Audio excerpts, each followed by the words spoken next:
Hello everyone, Ernest അക്കാഡമിയുടെ YouTube ക്ലാസ്സസിലേക്ക് സ്വാഗതം. കേരള വാട്ടർ അതോറിറ്റി ഓപ്പറേറ്റർ തസ്തികയുമായി ബന്ധപ്പെട്ട് കഴിഞ്ഞ കുറച്ച് ദിവസങ്ങളായി ഞങ്ങൾ previous year question papers solve ചെയ്യുന്നുണ്ടായി. അപ്പോൾ അതിൻ്റെ കണ്ടിന്യൂവേഷനായിട്ടുള്ള ഒരു കുറച്ച് ക്വസ്റ്റ്യൻസാണ് നമ്മൾ ഇന്ന് സോൾവ് ചെയ്യാനായിട്ട് സെലക്ട് ചെയ്തിരിക്കുന്നത്.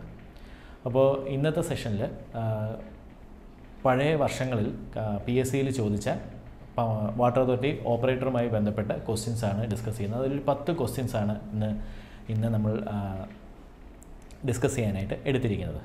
അപ്പോൾ ഇന്നത്തെ സെഷനിലേക്ക് കിടക്കാം. അപ്പോൾ അതിൽ ആദ്യത്തെ ക്വസ്റ്റ്യൻ ഇതാണ്: the effect of carbon deposits on cylinder head inside the combustion chamber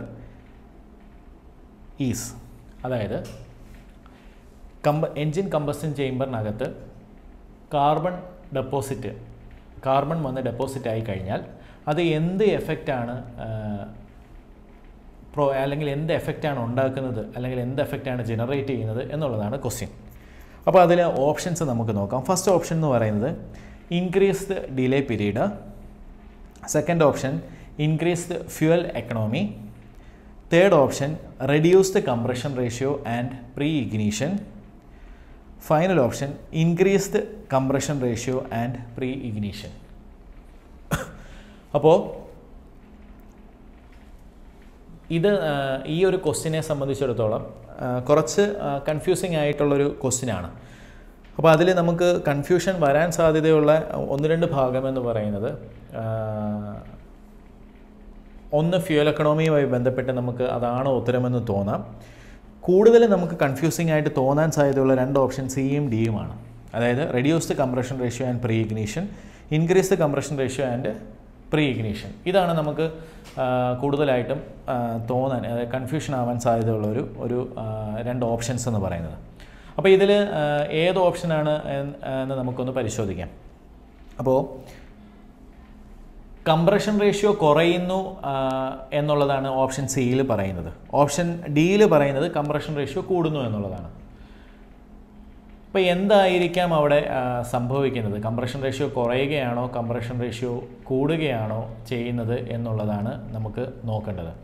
അപ്പോൾ ഒരു എൻജിനെ സംബന്ധിച്ചിടത്തോളം എൻജിനകത്ത് കംപ്രഷൻ റേഷ്യോ എന്ന് പറയുന്നത്, ഒരു എൻജിൻ നമ്മൾ കൺസിഡർ ചെയ്ത് കഴിഞ്ഞാൽ അതിനകത്തെ പിസ്റ്റണും സിലിണ്ടറും നമ്മൾ കൺസിഡർ ചെയ്യുന്നു. അതിനകത്തെ കംപ്രഷൻ റേഷ്യോ എന്ന് ഉദ്ദേശിക്കുന്നത് total volume of cylinder to clearance volume. ഇതിനെയാണ് നമ്മൾ പൊതുവെ കംപ്രഷൻ റേഷ്യോ എന്ന ടേം കൊണ്ട് ഉദ്ദേശിക്കുന്നത്. ഈ കംപ്രഷൻ റേഷ്യോവുമായിട്ട് ബന്ധപ്പെട്ടാണ് ഇതിൻ്റെ ഉത്തരം വരേണ്ടത്. അപ്പോൾ കംപ്രഷൻ റേഷ്യോ എന്ന് പറയുന്നതിൻ്റെ ആൻസർ എന്ന് പറയുന്നത് total volume of cylinder to clearance volume. Clearance volume, total വോളിയത്തിൻ്റെയും ക്ലിയറൻസ് വോളിയത്തിൻ്റെയും റേഷ്യോ ആണ് നമ്മൾ കംപ്രഷൻ റേഷ്യോ എന്ന് പറയുന്നത് സിലിണ്ടറിനകത്തുള്ള. അപ്പോൾ ഈ ഒരു കാർബൺ ഡെപ്പോസിറ്റ് വന്ന് ഈ സിലിണ്ടറിനകത്തേക്ക് അല്ലെങ്കിൽ കമ്പസ്റ്റൻ ചേംബറിനകത്തേക്ക് വന്ന് നിറഞ്ഞു കഴിഞ്ഞാൽ, സിലിണ്ടർ ഹെഡിൽ വന്ന് നിറഞ്ഞു കഴിഞ്ഞാൽ അവിടെ സംഭവിക്കുന്നതെന്ന് പറഞ്ഞാൽ ഇതിൻ്റെ ക്ലിയറൻസ് വോളിയം കുറയും. അതുപോലെ തന്നെ ടോട്ടൽ വോളിയത്തിനും ചെറിയ വ്യത്യാസം അല്ലെങ്കിൽ കുറവ് സംഭവിക്കും. അപ്പോൾ ഉദാഹരണത്തിന് നമുക്കിപ്പോൾ ഞാനൊരു എക്സാമ്പിൾ എടുക്കുകയാണ്. 14:2 നിങ്ങൾക്ക് മനസ്സിലാകാൻ വേണ്ടിയാണ്. 14:2 ആണ് കംപ്രഷൻ റേഷ്യോ എന്ന് വിചാരിക്കുക.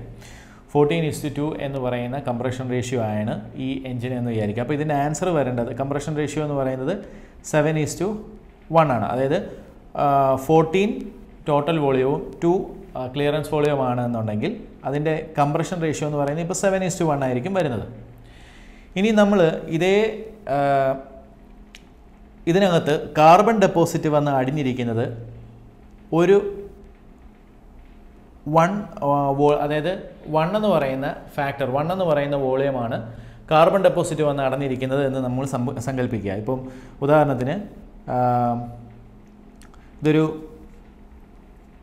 ടോട്ടൽ സിലിണ്ടർ വോളിയം എന്ന് പറയുന്നത് ഒരു 14 cc യും ക്ലിയറൻസ് വോളിയം എന്ന് പറയുന്നത് ഞാനൊരു 14 cc യും ക്ലിയറൻസ് വോളിയം എന്ന് പറയുന്നത് ഞാനൊരു 2 cc യുമായിട്ട് എടുത്തിരിക്കുന്നു. ടോട്ടൽ വോളിയം 14 cc യും ക്ലിയറൻസ് വോളിയം ഞാൻ 2 cc യുമായിട്ട് കൺസിഡർ ചെയ്യുന്നു. 14 cc യും ഒരു എക്സാമ്പിൾ നിങ്ങൾക്ക് മനസ്സിലാവുന്നതിന് വേണ്ടിയാണ് അങ്ങനെ ചെയ്യുന്നത്. അപ്പോൾ അങ്ങനെ വരുമ്പോൾ ഇതിൻ്റെ കംപ്രഷൻ റേഷ്യോ എന്ന് പറയുന്നത് 7:1 എന്നുള്ള വാല്യൂ വരും. 7:1 എന്നാണ് ഇതിൻ്റെ കംപ്രഷൻ റേഷ്യോ വരുന്നത്. ഇനിയും ഇതിനകത്ത് ഒരു സി സിയിൽ ഒരു സി സി കാർബൺ ഡെപ്പോസിറ്റ് ചെയ്തു. ഒരു സി സി എന്ത് ചെയ്തു? കാർബൺ ഡെപ്പോസിറ്റ് ചെയ്തു. അങ്ങനെയാണെന്നുണ്ടെങ്കിൽ ഇതിൻ്റെ വോളിയം എന്താവും? 13 cc ആവും ടോട്ടൽ വോളിയം. 14 നിന്ന് എന്തായി അത് മാറി? ഒരു സി സി കാർബൺ ഡെപ്പോസിറ്റ് ആയി കഴിയുമ്പോൾ ടോട്ടൽ വോളിയം കുറഞ്ഞു. 14 cc എന്നുള്ളത് എന്തായി? 13 cc ആയി. ക്ലിയറൻസ് വോളിയം എന്താവും? 2ൽ നിന്ന് എവിടേക്ക് വരും? 1 ആവും. 1 cc യും ആവും ക്ലിയറൻസ് വോളിയം. അതായത് ഒരു സി സി എന്തോ വന്ന് നിറഞ്ഞു, ഒരു ക്യൂബിക് വോളിയം എന്തായിട്ട് വന്ന് നിറഞ്ഞു, ഒരു സി സിയിൽ എന്ത് വന്ന് നിറഞ്ഞു? കാർബൺ ഡെപ്പോസിറ്റ് വന്ന് നിറഞ്ഞു. അങ്ങനെ വരുമ്പോൾ 14 എന്നുള്ളത് ടോട്ടൽ വോളിയം 13 ആയി മാറി, 2 എന്നുള്ളത് 1 cc യുമായി മാറി. അങ്ങനെയാണ് എന്നുണ്ടെങ്കിൽ ഇപ്പോഴത്തെ കംപ്രഷൻ റേഷ്യോ നമ്മൾ എടുത്തു കഴിഞ്ഞാൽ കംപ്രഷൻ റേഷ്യോ ഈ ഇക്വേഷൻ അനുസരിച്ച് കംപ്രഷൻ റേഷ്യോ എന്ന് പറയുന്നത് total volume of the cylinder to clearance volume, അതായത് 13:1 എന്ന് ആകും. 13:1 എന്നാകും കംപ്രഷൻ റേഷ്യോ. അതായത് കാർബൺ ഡെപ്പോസിറ്റ് വന്ന് അടഞ്ഞ് കഴിയുമ്പോൾ കംപ്രഷൻ റേഷ്യോ എന്ത് ചെയ്തു? ഇവിടെ 7:1 നിന്ന് 13:1 എന്ന് പറയുന്ന വാല്യൂ ആയിട്ട് മാറി. 7:1 നിന്ന് 13:1 എന്ന് പറയുന്ന വാല്യൂ ആയിട്ട് മാറി. അതായത് എന്ത് ചെയ്തു? കംപ്രഷൻ റേഷ്യോ ഇൻക്രീസ് ചെയ്തു. കംപ്രഷൻ റേഷ്യോ എന്ത് ചെയ്തു? കംപ്രഷൻ റേഷ്യോ ഇൻക്രീസ് ചെയ്യുകയാണ് അവിടെ ഉണ്ടായത്. അപ്പോൾ ഇവിടുത്തെ ഉത്തരം എന്ത് വരും? ആൻസർ എന്ന് പറയുന്നത് ആൻസർ നമുക്ക് ഇതായിട്ട് കണക്കാക്കാം. കംപ്രഷൻ റേഷ്യോ ഇൻക്രീസ് ചെയ്യുന്നു, അതുകൊണ്ട് തന്നെ പ്രീ ഇഗ്നീഷനും ഉണ്ടാകുന്നു. അപ്പോൾ ഓപ്ഷൻ ഡി ആണ് ഉത്തരം. Increased compression ratio and pre ignition. The effect of carbon deposits on cylinder head inside the combustion chamber is increased compression ratio and pre ignition എന്നുള്ളതാണ് ഉത്തരം. Next question, രണ്ടാമത്തെ ക്വസ്റ്റ്യൻ ഇതാണ്. The major constituent of CNG. CNGയിലെ പ്രധാനപ്പെട്ട constituent എന്താണ്? ഇത് നിങ്ങൾ കാണാതെ തന്നെ പഠിച്ചു വയ്ക്കുക. നേരിട്ട് ഡയറക്റ്റ് ഉത്തരമാണ്. അതിലെ ഒരു CNGയിലെ മേജർ കോൺസ്റ്റിറ്റ്യൂവൻ്റ് എന്നുള്ള ഡയറക്റ്റ് ഉത്തരമാണ്. അപ്പോൾ അതിന് നമുക്ക് ഓപ്ഷൻസ് ഒന്ന് നോക്കാം. Option A butyne, option B propyne, option C ethyne, option D methane. അപ്പോൾ ഇവിടുത്തെ ആൻസർ എന്ന് പറയുന്നത് ഓപ്ഷൻ ഡി ആണ് ആൻസർ. മീഥൈനാണ് CNGയുടെ പ്രധാനപ്പെട്ട ഘടകം, അടങ്ങിയിരിക്കുന്ന പ്രധാനപ്പെട്ട ഘടകം എന്ന് പറയുന്നത് മീഥൈൻ ആണ്. അപ്പോൾ ഇത് ഓർത്തിരിക്കുക, മറന്നു പോകരുത്. Next question, the formation of air pockets inside the torque converter due to low pressure is known as. അതായത് ടോർക്ക് കൺവേർട്ടറിനകത്ത് പ്രഷർ കുറയുമ്പോൾ ഉണ്ടാകുന്ന എയർ പോക്കറ്റ്സിന് പറയുന്ന പേര് എന്താണ് എന്നുള്ളതാണ് ക്വസ്റ്റ്യൻ. അപ്പോൾ ആദ്യം നമുക്ക് ടോർക്ക് കൺവേർട്ടറിൻ്റെ ഡയഗ്രം നിങ്ങളൊന്ന് നോക്കുക. അതൊന്ന് മനസ്സിലാക്കുന്നതിന് വേണ്ടിയാണ് ടോർക്ക് കൺവേർട്ടറിൻ്റെ ഡയഗ്രം നോക്കാൻ പറഞ്ഞത്. ടോർക്ക് കൺവേർട്ടറിൻ്റെ ഡയഗ്രമാണിത്. ടോർക്ക് കൺവേർട്ടറിനകത്ത് പ്രധാനമായിട്ടും വരുന്ന ഭാഗങ്ങളെന്ന് പറയുന്നത് ഒന്ന് പമ്പ്, മറ്റൊന്ന് ടർബൈൻ, പിന്നെ ഒരു സ്റ്റേറ്റർ, ഒരു ഫ്രീ വീൽ മെക്കാനിസം. നമ്മളുടെ എൻജിനിൽ അല്ലെങ്കിൽ ക്രാങ്ക് ഷാഫ്റ്റിൽ നിന്ന് പോകുന്ന ഡ്രൈവ് നേരെ പോകുന്നത് ഈ പമ്പിലേക്കാണ്. ഈ കണക്ഷൻ നിങ്ങൾ നോക്കിയാൽ മനസ്സിലാകും. നേരെ ചെല്ലുന്നത് പമ്പിലേക്കാണ്, ഡ്രൈവ് എത്തുന്നത് നേരെ പമ്പിലേക്കാണ്. ഈ പമ്പ് കറങ്ങുമ്പോൾ ഈ സിസ്റ്റത്തിനകത്ത് ഫ്ലൂയിഡുണ്ട്. ഈ സിസ്റ്റത്തിനകത്ത് മൊത്തവും ഫ്ലൂയിഡുണ്ട്. നമ്മളൊരു ഫ്ലൂയിഡ് നിറച്ചിട്ടുണ്ടാവും ഈ സിസ്റ്റത്തിനകത്ത്. ഈ പമ്പ് കറങ്ങുമ്പോൾ എന്ത് ചെയ്യും?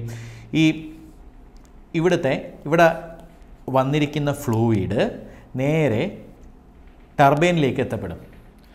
പമ്പ് കറങ്ങി തുടങ്ങും. പമ്പ് കറങ്ങുമ്പോൾ ഈ ഫ്ലൂയിഡ് നേരെ ടർബൈനിലേക്ക് പോയി ഹിറ്റ് ചെയ്യും. പമ്പ് ഇങ്ങനെ കറങ്ങുന്നു, ഫ്ലൂയിഡ് നേരെ ടർബൈനിൽ പോയി ഹിറ്റ് ചെയ്യും. എന്ത് ചെയ്യും? കുറച്ച് കഴിയുമ്പോൾ എന്ത് ചെയ്യും? ഈ ടർബൈനും കറങ്ങാനായിട്ട് തുടങ്ങും. ഇങ്ങനെയാണ് ഇതിൻ്റെ വർക്കിംഗ് നടക്കുന്നത്. അപ്പോൾ ടർബൈൻ കറങ്ങും. ടർബൈൻ നേരെ കണക്ട് ചെയ്തിരിക്കുന്നത് ഔട്ട്പുട്ട് ഷാഫ്റ്റിലേക്കാണ്. അത് നേരെ ഔട്ട്പുട്ട് പവർ പുറത്തേക്ക് കൊടുക്കും. ഈ കമ്പോണൻറ്റിൽ നിന്ന് ഡ്രൈവ് പുറത്തേക്ക് പോകുന്ന ഷാഫ്റ്റാണ് ഈ കാണിച്ചിരിക്കുന്നത്. അപ്പോൾ ഇങ്ങനെയാണ് ഇതിൻ്റെ വർക്കിംഗ് നടക്കുന്നത്. അപ്പോൾ ഞാൻ പറഞ്ഞു ഇതിനകത്ത് ഫ്ലൂയിഡാണ് ഉപയോഗിക്കുന്നത്. ഫ്ലൂയിഡാണ് ഇതിനകത്ത് വർക്കിംഗ് ഫ്ലൂയിഡ് എന്ന് പറയാം. ഫ്ലൂയിഡ് വർക്കിംഗ് മീഡിയം ഒരു ഫ്ലൂയിഡാണ്. അപ്പോൾ ഈ ഫ്ലൂയിഡിൻ്റെ അളവ് ഒരു നിശ്ചിത അളവ് ഇതിനകത്ത് ഉണ്ടാവണം. നിശ്ചിത അളവ് അല്ലെങ്കിൽ ആവശ്യത്തിന് അളവ് ഉണ്ടാകണം. അങ്ങനെ അളവ് വന്നില്ല എന്നുണ്ടെങ്കിൽ അവിടെ എയർ പോക്കറ്റുകൾ ഉണ്ടാകും. ആ എയർ പോക്കറ്റുകൾക്ക്, അങ്ങനെ വരുന്ന എയർ പോക്കറ്റുകൾക്ക് പറയുന്ന പേര് എന്ന് പറയുന്നത്, അങ്ങനെ വരുന്ന ആ പ്രക്രിയ, അങ്ങനെ എയർ പോക്കറ്റുകൾ വരുമ്പോൾ അതിന് പറയുന്ന പേര് എന്ന് പറയുന്നത് ക്യാവിറ്റേഷൻ എന്നാണ്. എന്താണ്? ക്യാവിറ്റേഷൻ എന്നാണ്. അപ്പോൾ ഇവിടുത്തെ options air bleeding, free wheeling, cavitation, none of the above. അപ്പോൾ നമ്മൾ ആ പേര് കൃത്യമായിട്ട് ഓർത്തിരിക്കുക. ആവശ്യത്തിന് പ്രഷർ ഇല്ലാത്തത് കൊണ്ട് ടോർക്ക് കൺവേർട്ടറിനകത്ത് വരുന്ന എയർ പോക്കറ്റ്സിന് പറയുന്ന പേര് എന്ന് പറയുന്നത് ക്യാവിറ്റേഷൻ എന്നാണ്. അല്ലെങ്കിൽ ആ പ്രക്രിയയ്ക്ക് പറയുന്ന പേര് ക്യാവിറ്റേഷൻ എന്നാണ്. വരുന്ന ആ എയർ പോക്കറ്റ്സ് വരുന്ന ആ പ്രക്രിയയ്ക്ക് പറയുന്ന പേര് ക്യാവിറ്റേഷൻ എന്ന് ആണ്. അപ്പോൾ ഇവിടുത്തെ ആൻസർ എന്ന് പറയുന്നത് ഓപ്ഷൻ സി, ക്യാവിറ്റേഷൻ. അപ്പോൾ നമുക്കിനി അടുത്ത ക്വസ്റ്റ്യനിലേക്ക് പോകാം. നെക്സ്റ്റ് ക്വസ്റ്റ്യൻ ഇതാണ്: the component which transmit reciprocating motion of valve lifter to rocker arm. അതായത് വാൽവ് ലിഫ്റ്ററിൽ വരുന്ന റെസിപ്രോക്കേറ്റിംഗ് മോഷനെ റോക്കർ ആമിലേക്ക് ട്രാൻസ്മിറ്റ് ചെയ്യുന്ന കമ്പോണൻറ്റിന് പറയുന്ന പേര് എന്താണ് എന്നുള്ളതാണ് ക്വസ്റ്റ്യൻ. അതായത് വാൽവ് ലിഫ്റ്ററിൽ വരുന്ന റെസിപ്രോക്കേറ്റിംഗ് മോഷനെ റോക്കർ ആമിലേക്ക് ട്രാൻസ്ഫർ ചെയ്യുന്ന കമ്പോണൻറ്റിന് പറയുന്ന പേര്, അതാണ് ക്വസ്റ്റ്യൻ. അപ്പോൾ അതിൻ്റെ ഓപ്ഷൻസ് നമുക്കൊന്ന് നോക്കാം. Option A valve guide, option B push rod, option C tappet, option D rocker arm. നമുക്കിനിയും ഒരു വാൽവ് ആക്ച്വേറ്റിംഗ് മെക്കാനിസം നമുക്ക് ഒന്ന് പരിശോധിക്കാം. അപ്പോൾ എൻജിൻ്റെ ക്രാങ്ക് ഷാഫ്റ്റിൽ നിന്ന് ഒരു ഡ്രൈവ് ഉപയോഗിച്ച്, ഗിയേഴ്സ് ഉപയോഗിച്ച് നമ്മൾ ക്യാം ഷാഫ്റ്റിനെ കറക്കുന്നു. അപ്പോൾ ഈ ക്യാം ഷാഫ്റ്റിൻ്റെ ഷേപ്പ് നിങ്ങൾ കണ്ടിട്ടുണ്ടാവും. ഇങ്ങനെ ക്യാം ഷാഫ്റ്റിൻ്റെ ക്യാമുകളുണ്ട്, ക്യാം ലോബുകളുണ്ട്. അപ്പോൾ ഈ ക്യാമ് കറങ്ങുന്നതനുസരിച്ച് ഈ വാൽവ് ലിഫ്റ്റർ മുകളിലോട്ടും താഴോട്ടും മൂവ് ചെയ്യും. മനസ്സിലായല്ലോ? വാൽവ് ലിഫ്റ്റർ മുകളിലോട്ടും താഴോട്ടും മൂവ് ചെയ്യും. ഈ വാൽവ് ലിഫ്റ്ററിൽ ഉണ്ടാകുന്ന ഈ റെസിപ്രോക്കേറ്റിംഗ് മോഷൻ നേരെ എവിടേക്കാണ് ട്രാൻസ്ഫർ ചെയ്യുന്നത്? പുഷ് റോഡിലേക്കാണ് ട്രാൻസ്ഫർ ചെയ്യുന്നത്. പുഷ് റോഡ് നേരെ എവിടേക്കാണ് കണക്ട് ചെയ്തിരിക്കുന്നത്? നേരെ റോക്കർ ആമിലേക്കാണ് കണക്ട് ചെയ്തിരിക്കുന്നത്. നിങ്ങൾക്ക് ഇവിടെ കാണാം, റോക്കർ ആമിലേക്കാണ് കണക്ട് ചെയ്യുന്നത്. ഈ കാണുന്ന കമ്പോണൻ്റാണ് റോക്കർ ആം എന്ന് പറയുന്നത്. ഈ കാണുന്ന കമ്പോണൻ്റാണ് റോക്കർ ആം. അപ്പോൾ ഇവിടെ ഈ വാൽവ് ലിഫ്റ്റർ മുകളിലോട്ട് പുഷ് ചെയ്ത് കഴിഞ്ഞാൽ റോക്കർ ആം എന്ത് ചെയ്യും? റോക്കർ ആമിൻ്റെ ഈ ഭാഗം മുകളിലോട്ട് ഉയരുകയും റോക്കർ ആമിൻ്റെ ഈ എൻഡ് താഴോട്ട് പോവുകയും ചെയ്യും. അപ്പോൾ ഈ ഡയഗ്രത്തിൽ ഈ റോക്കർ ആം നേരെ താഴോട്ട് വരുന്ന ഭാഗം നേരെ വാൽവിൽ വന്ന് ഹിറ്റ് ചെയ്ത് വാൽവ് ഓപ്പൺ ആകുന്നു. വാൽവിനിടയിലൂടെ ഗ്യാസസ് അകത്തേക്ക് വരികയോ പുറത്തേക്ക് പോവുകയോ ചെയ്യുന്നു. ഇതാണ് ഇവിടെ നടക്കുന്ന ഒരു വാൽവ് ആക്ച്വേറ്റിംഗ് മെക്കാനിസം ചെയ്യുന്ന ഫങ്ഷൻ എന്ന് പറയുന്നത്. അപ്പോൾ നമ്മളുടെ ഇവിടുത്തെ ക്വസ്റ്റ്യൻ ഇതാണ്: വാൽവ് ലിഫ്റ്ററിൽ ഉണ്ടാകുന്ന റെസിപ്രോക്കേറ്റിംഗ് മോഷനെ റോക്കർ ആമിലേക്ക് ട്രാൻസ്മിറ്റ് ചെയ്യുന്ന കമ്പോണൻറ്റ്. അപ്പോൾ നമുക്ക് ഈ ഡയഗ്രത്തിൽ ഒന്ന് നോക്കാതെ ട്രാൻസ്മിറ്റ് ചെയ്യുന്ന കമ്പോണൻറ്റ് ഏതാണെന്ന്. വാൽവ് ലിഫ്റ്ററിൽ ഇതാണ് വാൽവ് ലിഫ്റ്റർ. വാൽവ് ലിഫ്റ്ററിൽ ഉണ്ടാകുന്ന റെസിപ്രോക്കേറ്റിംഗ് മോഷനെ റോക്കർ ആമിലേക്ക് ട്രാൻസ്മിറ്റ് ചെയ്യുന്ന എന്താണ്? പുഷ് റോഡാണ്. പുഷ് റോഡാണ് എന്ത് ചെയ്യുന്നത്? വാൽവ് ലിഫ്റ്ററിൽ ഉണ്ടാകുന്ന റെസിപ്രോക്കേറ്റിംഗ് മോഷനെ റോക്കർ ആമിലേക്ക് ട്രാൻസ്മിറ്റ് ചെയ്യുന്നത്. സോ ഇവിടുത്തെ ആൻസർ എന്ന് പറയുന്നത് ഓപ്ഷൻ ബി, പുഷ് റോഡാണ് ആൻസർ. ഓപ്ഷൻ ബി, പുഷ് റോഡാണ് നമ്മളുടെ ആൻസർ എന്ന് ഇവിടുത്തെ ആൻസർ. അപ്പോൾ വാൽവ് ആക്ച്വേറ്റിംഗ് മെക്കാനിസമാണ് നമ്മളിപ്പോൾ നോക്കിയത്. ഇനി നമുക്ക് അടുത്തൊരു ക്വസ്റ്റ്യൻ നോക്കാം. ക്വസ്റ്റ്യൻ ഇതാണ്: valve lapping is the process of grinding. Valve lapping എന്ന് പറയുന്നത് ഒരു പ്രോസസ്സാണ്, പ്രോസസ് ഓഫ് ഗ്രൈൻഡിങ്. എന്തിനെയൊക്കെ ഗ്രൈൻഡ് ചെയ്യുന്നതാണ് എന്നുള്ളതാണ് ചോദ്യം. ഓപ്ഷൻസ് നോക്കാം: valve seat and margin, valve seat and guide, valve seat and stem, valve seat and face. അപ്പോൾ എല്ലാത്തിനകത്തും വാൽവ് സീറ്റ് വന്നിട്ടുണ്ട്. അപ്പോൾ വാൽവ് സീറ്റ് എന്തായാലും ഉത്തരമായിട്ടുണ്ടാകും. പിന്നെ വാൽവ് സീറ്റിൻ്റെ കൂടെ എന്താണ് എന്നുള്ളതാണ് valve seat and valve face. ഇങ്ങനെയാണ് അത് നിങ്ങൾ മനസ്സിലാക്കിയെടുക്കേണ്ടത്. Valve seat and valve margin, valve seat and valve guide, valve seat and valve stem, valve seat and valve. അത് നിങ്ങൾക്ക് തന്നിട്ടില്ല, വാൽവ് ഫേസ് എന്ന് പ്രത്യേകം തന്നിട്ടില്ല. അപ്പോൾ നിങ്ങൾ മനസ്സിലാക്കുക, ഇതിൻ്റെ കൂടെ valve seat and valve margin എന്ന് വായിക്കുക, valve seat and valve guide എന്ന് മനസ്സിലാക്കുക, valve seat and valve stem, valve seat and valve face. അപ്പോൾ വാൽവ് സീറ്റ് എന്താണെന്ന് നമുക്കൊന്ന് നോക്കാം. ഈ ഡയഗ്രത്തിൽ നിന്ന് നിങ്ങൾക്കത് തന്നെ അത് മനസ്സിലാവും വാൽവ് സീറ്റ് എന്താണെന്ന്. അതായത് ഈ വാൽവ്, ഈ കാണുന്നതാണ് വാൽവ്, എൻജിൻ്റെ വാൽവ് എന്ന് പറയുന്നത്. പോപ്പറ്റ് വാൽവാണിത്. ഈ വാൽവ് നേരെ വന്ന് സീറ്റ് ആകുന്ന ഈ പോർഷൻ, സിലിണ്ടർ ഹെഡിൻ്റെ ഈ പോർഷൻ, ഇതിനെയാണ്, ഈ ഒരു പോർഷൻ നിങ്ങൾക്ക് കാണാം, ഇവിടെ കാണാം, സിലിണ്ടർ ഹെഡിൻ്റെ ഈ ഒരു പോർഷനെയാണ് നമ്മൾ എന്തെന്ന് പറയുന്നത്, വാൽവ് സീറ്റ് എന്ന് പറയുന്നത്. അത് ഇപ്പുറത്തുമുണ്ട് വാൽവ് സീറ്റ്. ഇതാണ് വാൽവ് സീറ്റ്. അപ്പോൾ വാൽവ് സീറ്റിനെ എന്തായാലും, വാൽവ് ലാപ്പിങ്ങിൻ്റെ സമയത്ത് വാൽവ് സീറ്റിനെ എന്തായാലും ഗ്രൈൻഡ് ചെയ്യും. ഇത് കൂടാതെ മറ്റൊരു ഭാഗം ഗ്രൈൻഡ് ചെയ്യുന്നത് എന്ന് പറഞ്ഞാൽ അവിടെ വന്ന് സീറ്റ് ആവുന്ന ഭാഗം ഏതായിരിക്കും, ഈ വാൽവ്. ഈ ഡയഗ്രത്തിൽ നോക്കുക, ഇതാണ് പോപ്പറ്റ് വാൽവ് എന്ന് പറയുന്നത്. ഈ ഡയഗ്രത്തിൽ നിങ്ങൾക്ക് കാണാം വാൽവിൻ്റെ ഓരോ ഭാഗങ്ങളാണ് കാണിച്ചിരിക്കുന്നത്. വാൽവ് ടിപ്പ്, വാൽവിൻ്റെ മുകൾ ഭാഗം വാൽവ് ടിപ്പ്, ഈ നടുക്കലത്തെ ഭാഗം എന്ന് പറയുന്നത് വാൽവ് സ്റ്റെമ്മാണ്. നിങ്ങൾക്ക് ഈ ഡയഗ്രത്തിൽ ഇവിടെ ഈ കാണുന്ന പോർഷൻ ഇതാണ് വാൽവ്. ഈ വാൽവിൻ്റെ ഒരു സെപ്പറേറ്റ് ഡയഗ്രമാണിത്. ഇത് വാൽവ് സ്റ്റെമ്മ്, ഇത് വാൽവ് ഫേസ്. ഈ ഒരു പോർഷൻ നമ്മൾ പറയുന്ന പേര് വാൽവ് ഫേസ്. പിന്നെ വാൽവ് ഹെഡ്. പിന്നെ ഇവിടെ ഒരു ചെറിയ ക്ലിയറൻസ് നിങ്ങൾക്ക് കാണാം, ഡയഗ്രത്തിൽ ഒരു ചെറിയ ക്ലിയറൻസ് കാണാം.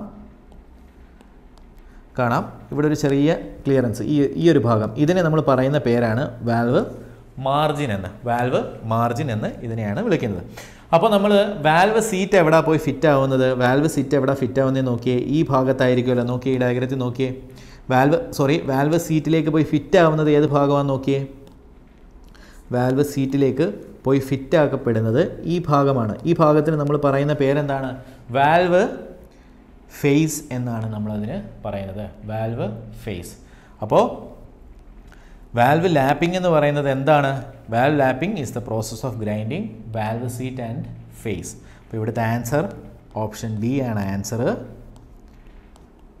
വാൽവ് സീറ്റ് ആൻഡ് ഫേസ് എന്നുള്ളതാണ് answer, option D.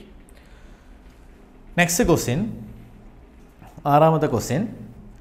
The leaf spring are connected to axle beam by means of. Leaf സ്പ്രിങ്ങുകളെ ആക്സിൽ ബീമുമായിട്ട് കണക്ട് ചെയ്യുന്നത് എന്താണ്, എന്തുപയോഗിച്ചാണ് കണക്ട് ചെയ്യുന്നത് എന്നാണ് ക്വസ്റ്റ്യൻ. ഓപ്ഷൻസ് നമുക്ക് നോക്കാം. First option U bolt, second option centre bolt, third option shackle, final option shackle pin. അപ്പോൾ ഇത് മനസ്സിലാക്കുന്നതിനായിട്ട് നമുക്കൊരു ഡയഗ്രം നോക്കാം. ഈ ഡയഗ്രത്തിൽ നിങ്ങൾക്ക് കാണാം, ഈ കാണുന്നതാണ് ലീഫ് സ്പ്രിംഗ് എന്ന് പറയുന്നത്. ഈ സ്പ്രിങ്ങിന് പറയുന്ന പേരാണ് നമ്മൾ ലീഫ് സ്പ്രിംഗ്. ഈ കാണുന്നതാണ് ലീഫ് സ്പ്രിങ്. അപ്പോൾ ഇതാണ് ആക്സിൽ എന്ന് പറയുന്നത്, ഈ ഭാഗമാണ് ആക്സിൽ. അപ്പോൾ ഈ ആക്സിലും ലീഫ് സ്പ്രിങ്ങും രണ്ട് ഭാഗങ്ങളാണ്, ഇതിനെ തമ്മിൽ നമ്മൾ കണക്ട് ചെയ്ത് വെക്കുകയാണ്. അപ്പോൾ ഇത് കണക്ട് ചെയ്യാനായിട്ട് ഉപയോഗിക്കുന്ന സാധനമാണ് ഇത് ഇവിടെ കാണുന്നത്, ഈ കാണുന്നത്. അതിന് പറയുന്ന പേരാണ് എന്ത്, ഇത് ഇവിടെ ഡയഗ്രത്തിൽ നോക്കിയാൽ അറിയാം, പറയുന്ന പേരെന്താണ്, യു ബോൾട്ടുകൾ. നിങ്ങൾക്ക് ഇവിടെയും കാണാം യു ബോൾട്ട്. ഈ ലീഫ് സ്പ്രിങ്ങിനെയും ആക്സിലിനെയും, ഈ കാണുന്നതാണ് ആക്സിലിനെയും ലീഫ് സ്പ്രിങ്ങിനെയും തമ്മിൽ കണക്ട് ചെയ്യാൻ ഉപയോഗിക്കുന്നത് യു ബോൾട്ടുകൾ ആണ്. എന്താണ്, യു ബോൾട്ടുകൾ. അപ്പോൾ ഇവിടുത്തെ ആൻസർ എന്താണ്, ഓപ്ഷൻ എ ആണ് answer, U bolt. Next question. The test for finding the chemical conditions of the positive and negative battery plates is. അതായത് പോസിറ്റീവ് ബാറ്ററി പ്ലേറ്റിൻ്റെയും നെഗറ്റീവ് ബാറ്ററി പ്ലേറ്റിൻ്റെയും, ആ ബാറ്ററി ആകുമ്പോൾ പോസിറ്റീവ് പ്ലേറ്റ് ഉണ്ടാവും, നെഗറ്റീവ് പ്ലേറ്റ് ഉണ്ടാവും. Positive battery പ്ലേറ്റിൻ്റെയും negative battery പ്ലേറ്റിൻ്റെയും chemical കണ്ടീഷനെ മനസ്സിലാക്കുന്നതിന് വേണ്ടി ഉപയോഗിക്കുന്ന ടെസ്റ്റിൻ്റെ പേര് എന്താണ്? ഡയറക്റ്റ് ക്വസ്റ്റ്യൻ ആണ്, എന്താണ് എന്നാണ് ചോദിച്ചിരിക്കുന്നത്. അതിൻ്റെ ഓപ്ഷൻസ് നമുക്ക് നോക്കാം. Option A open volt test, option B high discharge test, option C specific gravity test and option D cadmium test. അപ്പോൾ അത് ഡയറക്റ്റ് ക്വസ്റ്റ്യൻ ആണ്, അതിനുള്ള ഉത്തരം ഡയറക്റ്റ് ഉത്തരമാണ്. അപ്പോൾ അതിന് മുമ്പേ എന്താണ്, ഞാനൊരു ലെഡ് ആസിഡ് ബാറ്ററി ഇവിടെ എടുത്തിരിക്കുകയാണ്. അപ്പോൾ ലെഡ് ആസിഡ് ബാറ്ററിയുടെ കെമിക്കൽ റിയാക്ഷനാണ് ഇവിടെ കാണിച്ചത്. അപ്പോൾ ലെഡ് ആസിഡ് ബാറ്ററി, അതിനകത്ത് രണ്ട് ഇലക്ട്രോഡ്സ് ഉണ്ടാവും, പോസിറ്റീവ് ഇലക്ട്രോഡും നെഗറ്റീവ് ഇലക്ട്രോഡും ഉണ്ടാവും, അല്ലെങ്കിൽ ആനോഡും കാഥോഡും ഉണ്ടാവും. അപ്പം ഇതിനകത്ത് രണ്ട് ഇലക്ട്രോഡ്സ് വരുമെന്ന് പറഞ്ഞു, പോസിറ്റീവ് നെഗറ്റീവ്. അപ്പോൾ ഈ പോസിറ്റീവ് പ്ലേറ്റ് എന്ന് പറയുന്നത് എന്താണ്? പോസിറ്റീവ് പ്ലേറ്റ് ചാർജ് ആയിരിക്കുന്ന കണ്ടീഷനും ഡിസ്ചാർജ് ആയിരിക്കുന്ന കണ്ടീഷനും ഒരു ബാറ്ററിക്ക് ഉണ്ടാവും. ഒരു ബാറ്ററിയെ സംബന്ധിച്ചിടത്തോളം ആ ബാറ്ററി നമ്മൾ ഉപയോഗിക്കുന്നത് എന്തിനാണ്?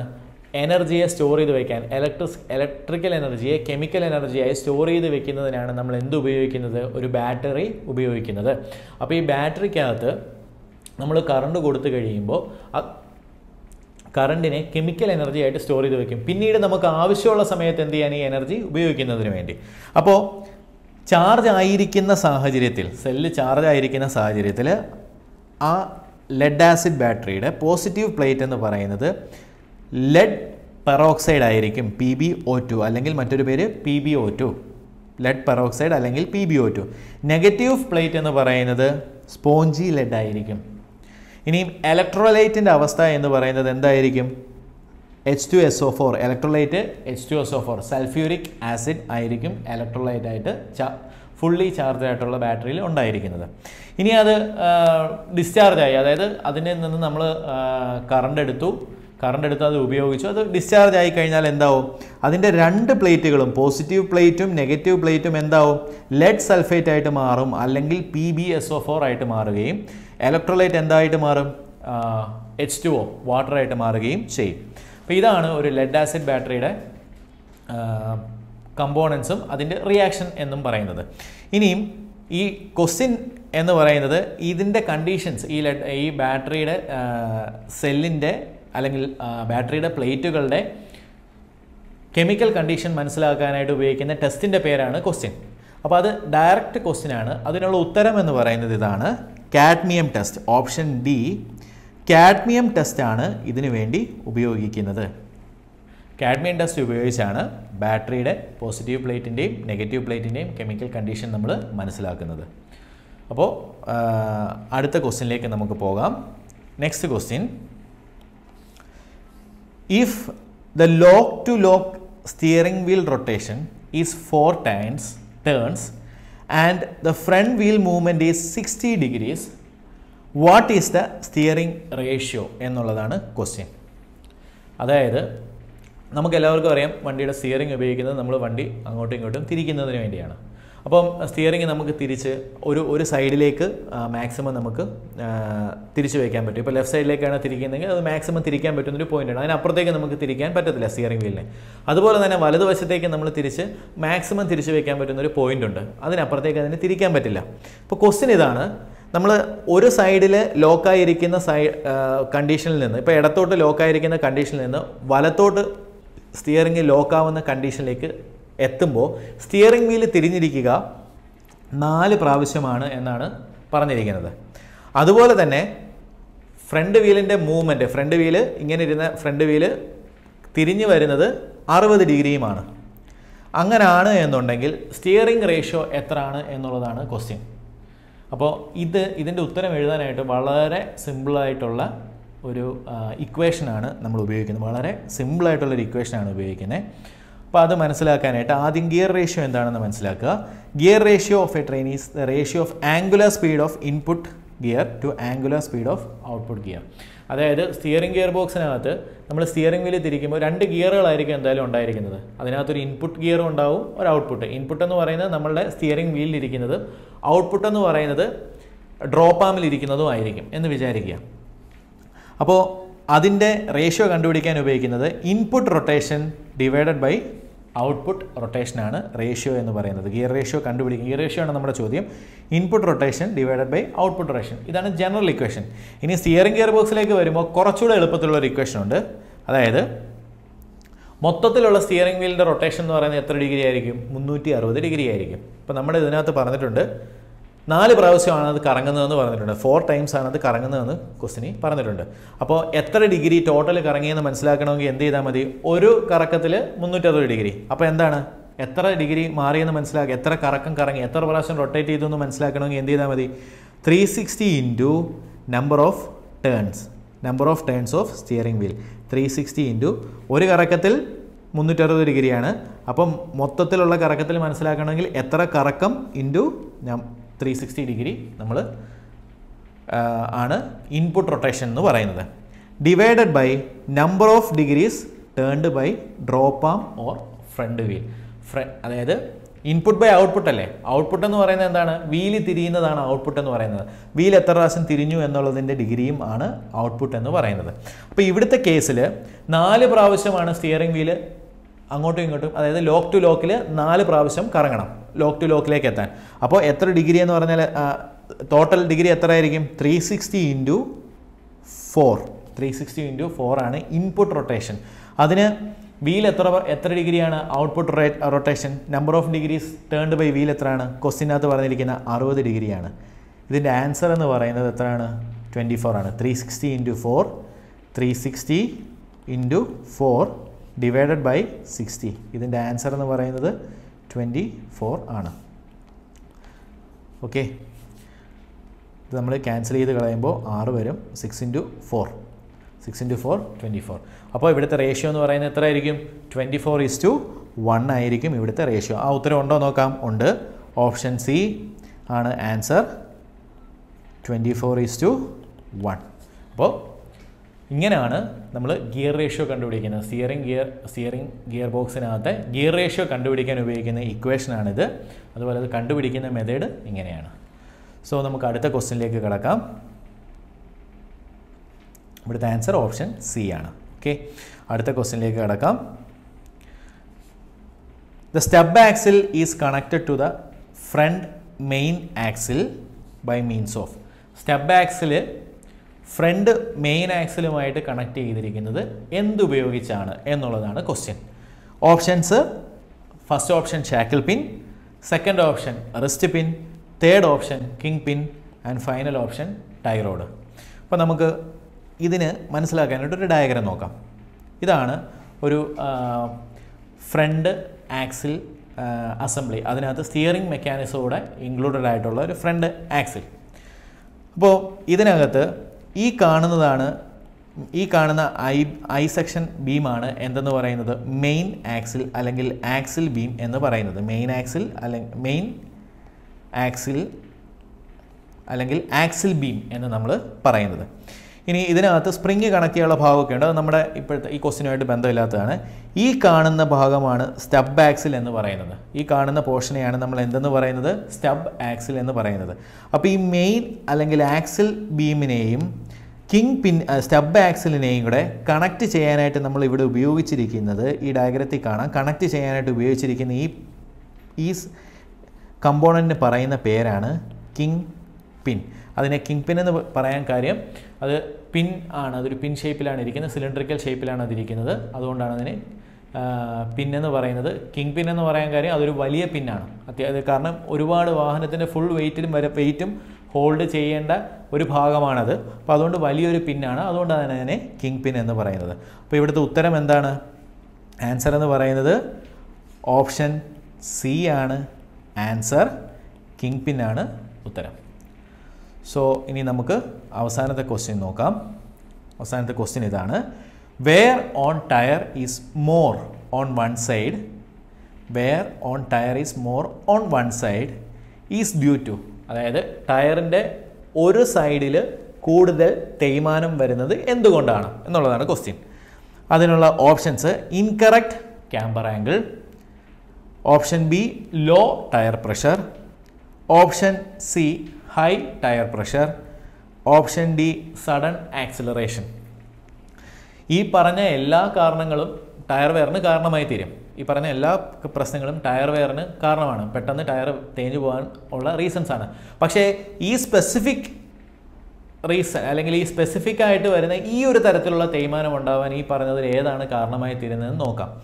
അപ്പോൾ ലോ ടയർ പ്രഷറാണോ, ഹൈ ടയർ പ്രഷറാണോ, സഡൻ ആക്സിലറേഷൻ ആണോ, ഇൻകറക്റ്റ് ക്യാമ്പർ ആംഗിൾ ആണോ എന്ന് നോക്കാം. അപ്പോൾ അതിനായിട്ട് ഞാൻ നിങ്ങൾക്ക് ഒരു ഡയഗ്രം കാണിച്ചു തരാം. ഇപ്പോൾ നിങ്ങൾക്ക് ഈ ഡയഗ്രത്തിൽ കാണുന്നതാണ് ക്യാമ്പർ ആംഗിൾ എന്ന് പറയുന്ന ആംഗിൾ. അപ്പോൾ ഈ ക്യാമ്പർ ആംഗിൾ എന്താണെന്ന് ഒന്ന് പരിശോധിക്കാം. നമ്മളിപ്പോൾ ഒരു സെൻട്രൽ വെർട്ടിക്കൽ ലൈൻ വരയ്ക്കുകയെന്ന് വിചാരിക്കുക വീലിൻ്റെ. ഈ വീല് ഈ ഡയഗ്രത്തിൽ നിങ്ങൾക്ക് കാണാം, ഒരു ചെറിയ ഈ വീലിൻ്റെ ആക്സിസ് എടുക്കുമ്പോൾ, സെൻട്രൽ ലൈൻ എടുക്കുമ്പോൾ അത് ചെറുതായിട്ടൊന്ന് ചരിഞ്ഞിരിക്കുകയാണ്. അപ്പോൾ ഇതൊരു ആംഗിൾ മേക്ക് ചെയ്ത് നിൽക്കുകയാണിത്. ഒരു ആംഗിളാണ് ഇവിടെ. അതായത് നമ്മളൊരു നേരെ ഒരു വെർട്ടിക്കൽ ലൈൻ വരയ്ക്കുന്നു, പിന്നെ വീലിൻ്റെ സെൻട്രൽ ലൈനെ നമ്മൾ വരയ്ക്കുന്നു. ഇത് തമ്മിൽ ഒരു ആംഗിൾ മേക്ക് ചെയ്യുന്നുണ്ട്. ഈ ആംഗിളിന് നമ്മൾ പറയുന്ന പേരാണ് ക്യാമ്പർ എന്ന്. അപ്പോൾ ഇത് ഈ ഒരു രീതിയിലാണ് എന്നുണ്ടെങ്കിൽ ഇതിനെ പോസിറ്റീവ് ക്യാമ്പർ എന്ന് പറയും. ഇനി അടുത്തത് ഇത് ഔട്ട്വേർഡ്, അതായത് സെൻട്രൽ ലൈനിൽ നിന്ന് വീലിൻ്റെ സെൻട്രൽ ലൈൻ ഇങ്ങനെയാണ് എന്നുണ്ടെങ്കിൽ ഇത് വെർട്ടിക്കൽ ലൈൻ, ഇവിടെ നിന്ന് വീലിൻ്റെ സെൻട്രൽ ലൈൻ ഇങ്ങനെയാണ്, വീലിൻ്റെ സെൻട്രൽ ലൈൻ ഇങ്ങനെയാണ് വരുന്നതെന്നുണ്ടെങ്കിൽ അതിന് നെഗറ്റീവ് ക്യാമ്പർ എന്ന് പറയും. ഇനിയും ഇവിടെ വീലിൻ്റെ സെൻട്രൽ ആക്സിസും സെൻട്രൽ ലൈനും വെർട്ടിക്കലും ഒരേ ലൈനിൽ തന്നെ വരുന്നതെങ്കിൽ അതിനെ നമ്മൾ പറയുന്ന പേര് സീറോ ക്യാമ്പർ എന്നാണ്.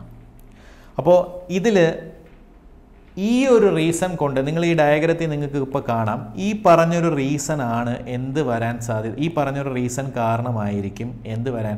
ഇപ്പോൾ നിങ്ങൾ ഈ ഡയഗ്രത്തിൽ നോക്കി, ഈ വീലിൻ്റെ ഔട്ടർ എൻഡാണ് എന്ത് ചെയ്യുന്നത്, കൂടുതൽ റോഡുമായിട്ട് കോണ്ടാക്റ്റ് വരുന്നത്. ഔട്ടർ അല്ലെങ്കിൽ വീലിൻ്റെ ടയറിൻ്റെ സൈഡാണ് കൂടുതൽ എന്ത് ചെയ്യുന്നത്, ഔട്ടർ എൻഡ് അല്ലെങ്കിൽ ഔട്ടർ എഡ്ജാണ് എന്ത് ചെയ്യുന്നത്, ടയറുമായിട്ട് റോഡുമായിട്ട് കൂടുതലായിട്ട് കോണ്ടാക്റ്റ് വരുന്നത്. അപ്പോൾ ഈ ഭാഗം തേഞ്ഞു പോകാം അല്ലേ, കൂടുതലായിട്ട് തേയ്മാനം സംഭവിക്കാം. പക്ഷേ എല്ലാ വാഹനങ്ങൾക്കും ഒരു നിശ്ചിത അളവിൽ ഇതുണ്ടാകും. ഈ ക്യാമറ ആംഗിൾ കൊടുത്തിട്ടുണ്ടാകും, പോസിറ്റീവ് ക്യാമറ ആംഗിൾ കൊടുത്തിട്ടുണ്ടാകും. ഇത് ഇൻകറക്റ്റ് ആയി കഴിഞ്ഞാൽ ഒന്നുകിൽ കൂടിപ്പോവുകയോ ഇത് നെഗറ്റീവ് ക്യാമറ ആയി പോവുകയോ അല്ലെങ്കിൽ ഇൻകറക്റ്റ് ക്യാമറ ആംഗിൾ, എളുപ്പത്തിൽ പറഞ്ഞ് ഇൻകറക്റ്റ് ക്യാമറ ആംഗിൾ ആകുകയോ ചെയ്ത് കഴിഞ്ഞാൽ ടയറിൻ്റെ തേയ്മാനം കൂടുതലായിട്ട് സംഭവിക്കും. അത് എവിടെ ആയിരിക്കും വരുന്നത്, ഔട്ടർ എഡ്ജസിലായിരിക്കും വരുന്നത്, ടയറിൻ്റെ സൈഡുകളിലായിരിക്കും വരുന്നത്. അപ്പോൾ ഇവിടുത്തെ ക്വസ്റ്റ്യൻ ഇതായിരുന്നു, wear on tyre is more on one side, ഒരു സൈഡിൽ കൂടുതലായിട്ട് വരുന്നതിന് ഉള്ള കാരണം എന്താണ് എന്നുള്ളതാണ്. അതിനുള്ള കാരണം എന്താണ്, option A incorrect camber angle. അപ്പോൾ ഇതാണ് ഇതിനുള്ള ഉത്തരം.